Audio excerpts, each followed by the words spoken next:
The 2025 Toyota Camry's factory key fob allows remote engine start for preheating or cooling. Standard on most trims, it uses RF signals to communicate with the car's ECU. The car needs to be in park with doors locked. Safety features include auto shutdown after 10 minutes. The key fob must be within about 100 meters. Ensure the vehicle is in a well-ventilated area before starting. The fob features improved battery life of 2 to 3 years. Many 2025 models also offer smartphone app-based remote start via Toyota Connected Services. First, ensure all doors are closed and locked before attempting remote start. Press the lock button on the key fob once to secure the vehicle and arm the remote start feature. Within 5 seconds of locking, press and hold the remote start button, which is circular with an engine icon, for about 3 seconds.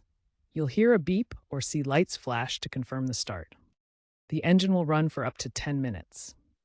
To extend the runtime, repeat the remote start process within those 10 minutes. To drive, enter the car using the key fob to unlock and start driving. If you're having issues with remote start, check to see if the battery in the key fob is still good.